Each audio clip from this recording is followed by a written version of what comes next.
E nosso estudo de hoje está no Evangelho de Lucas, capítulo 24, versículo 35.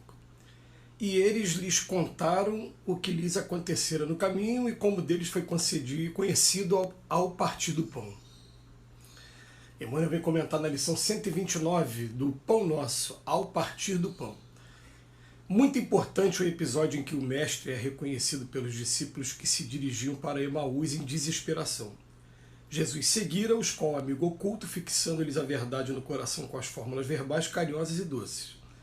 Grande parte do caminho foi atravessado em companhia daquele homem amoroso e sábio que ambos interpretaram por generoso e simpático desconhecido, e somente ao partir do pão reconhece o mestre muito amado. Os dois aprendizes não conseguiram a identificação nem pelas palavras nem pelo gesto afetuoso. Contudo, tão logo surgiu o pão materializado, dissiparam todas as dúvidas e creram. Não será o mesmo que vem ocorrendo no mundo há milênios? Compactas multidões de candidatos à fé se afastam do serviço divino por não atingirem, depois de certa expectação, as vantagens que aguardavam no imediatismo da luta humana. Sem garantia financeira, sem caprichos satisfeitos, não comungo da crença renovadora, respeitável e fiel. É necessário combater semelhante miopia da alma. Louvado seja o Senhor por todas as lições e testemunhos que nos confere, mas continuarás muito longe da verdade se o procuras apenas na divisão dos bens fragmentares e perecíveis. Vou dividir em dois o comentário aqui de hoje. No primeiro momento, ele está dizendo respeito a um versículo do Evangelho de Lucas que está contando aqueles momentos após a morte de Cristo na cruz. Então, o que acontece? A gente vai perceber no relato dos evangelistas que nos 40 dias depois da morte do Cristo, Cristo ele se apresentou em alguns lugares, mas que ele estava sempre se apresentando espiritualmente, de maneira que a grande maioria dos discípulos ou daqueles que testemunharam não tiveram essa certeza, nem a certeza de que era o Cristo ou não no primeiro momento. Por quê? Porque eles estão chegando de um lugar que eles viram o corpo físico do Cristo sendo martirizado. Viram aquela morte super dolorosa como era da época. E, de repente, o que acontece? A gente vai perceber nos relatos que é isso mesmo, que alguém vinha caminhando do meu lado e fez um comentário, até por conta das roupas que se vestia, até hoje se veste naquela região, né? Às vezes cobre o rosto. E, de repente, tem alguém andando do seu lado, faz um comentário, e no meio daquele comentário deixa alguma dica ali de que, na verdade, era Jesus. Fala alguma coisa familiar, explica alguma coisa, e de repente eles falam, peraí, é você, mestre? Né? E esse episódio é mais um desses episódios, que só a partir do momento que foi dado, conhecido o partir do pão, é que os discípulos falam, então peraí, era Jesus que estava aqui do meu lado o tempo todo, mas o texto, aí vem a segunda parte do comentário, o texto de hoje ele está sendo direcionado para aqueles que esperam vantagens imediatas, e vantagens imediatas tanto do ponto financeiro como do ponto também espiritual, não só o material, mas também o espiritual. Como assim? Do ponto material, eu só vou começar a fazer um trabalho realmente de maneira social, em prol da coletividade, ou para alguém sem interesse nenhum financeiro, só a hora que eu tiver uma estabilidade financeira, só a hora que eu tiver emprego, só a hora que eu tiver concluído meus estudos, enfim, e vai postergando, e esse dia acaba não chegando, e normalmente as pessoas que pensam desse jeito, quando esse dia chega, ela vai criar outras expectativas de maneira que vai postergar cada vez mais esse dia, não chega nunca. Né? E do ponto de vista espiritual, por exemplo, vou falar aqui da nossa realidade aqui. O que acontece? As pessoas entram na religião buscando Jesus como aquele que vai solucionar todos os seus problemas e seus caprichos mais imediatos. Então eu estou desempregado ou não estou satisfeito com o meu trabalho e quero um trabalho melhor. Então eu começo a pedir a Deus, eu quero um emprego. Se o emprego não vem imediatamente, eu fico magoado. Né? Eu estava até conversando esses dias com um amigo, tem uma música escrita pelo Chico Buarque e pelo Edu Lobo, que retrata isso, retrata que os fiéis faziam promessas para os santos, como os santos não atendiam da maneira que eles queriam, Eles trocaram os santos de igreja todo na época, dentro da cultura da Igreja Católica. Isso foi um fato verídico e foi feita uma música para isso, né? E a última estrofe da música é: mas se a vida mesmo assim não melhorar, os beatos vão largar a boa-fé e as paróquias com seus santos tudo fora de lugar. O santo que quiser voltar para casa só se for a pé. Ele ainda faz uma brincadeira com essa música, né? Com essa história que aconteceu. Mas essa história reflete em todos os pontos. Vou pegar aqui para o lado do Espiritismo.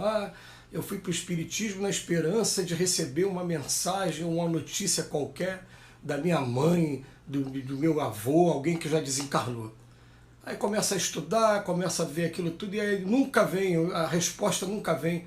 Então isso é história, isso não existe, e a pessoa acaba se afastando também. Eu me lembro que o Chico Xavier sempre tinha essa preocupação de dizer: gente, o telefone toca de lá para cá, e muitas das vezes a pessoa não está podendo dar comunicação agora, ou até mesmo está sendo proibida de dar comunicações para a gente, porque a gente não tem merecimento de receber comunicação nenhuma, porque poderia trazer um monte de problemas também para a nossa maneira de ver a vida, enfim.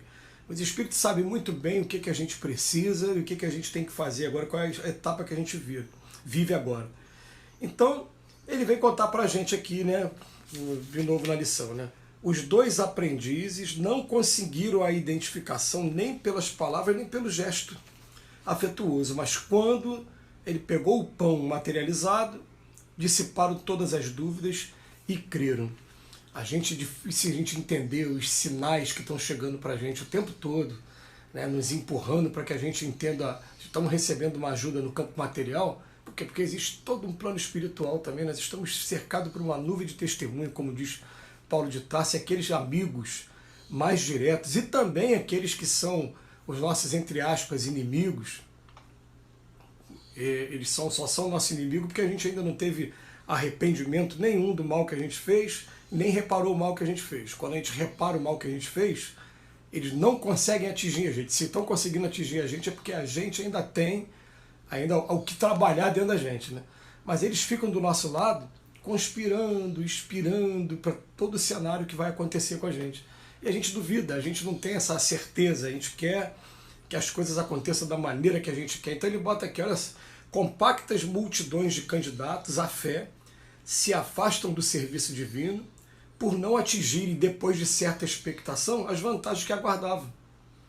Aí ele enumera aqui, sem garantia financeira ou sem caprichos satisfeitos. Eles não comungam na crença renovadora, respeitável e fiel. Essas condições que a gente coloca. O dia que a gente descobrir realmente o que é o Cristo, o que é o mundo espiritual, e que o quanto passageira e rápida, breve é essa vida, e o quanto as nossas atitudes aqui repercutem muito na nossa realidade quando a gente chegar do outro lado, a gente vai começar a tomar jeito, vai começar a tomar outros caminhos. Então ele bota que é necessário combater semelhante miopia da alma, essa cegueira da alma, não quer enxergar às vezes o que é óbvio. E ele termina dizendo: louvado seja o Senhor por todas as lições e testemunhos que nos conferem, mas continuarás muito longe da verdade se o procuras apenas na divisão de bens fragmentários e perecíveis. Não é assim que a gente deve procurar. Então a gente tem que pensar assim: todo mundo tem a intenção de ser feliz, todo mundo. Só que a gente tem que começar a pensar, né? O meu direito começa, né, aonde eu quero que respeitem a minha privacidade, né, a palavra respeito. Mas ele começa quando eu tenho que respeitar o limite das pessoas também, o direito das pessoas. Ele vai terminar aonde eu também vou estabelecer um limite chamado de respeito. Está no Evangelho segundo o Espiritismo, o dever.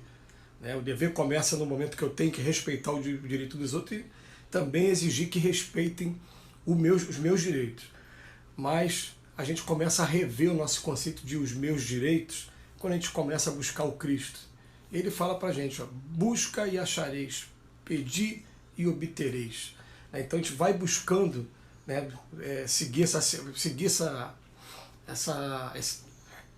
busca mesmo pelo Mestre, para a gente poder acabar com essas preocupações mais imediatas e de, como ele diz aqui, bens fragmentários e bens perecíveis. Muito obrigado, Emmanuel, mais uma vez.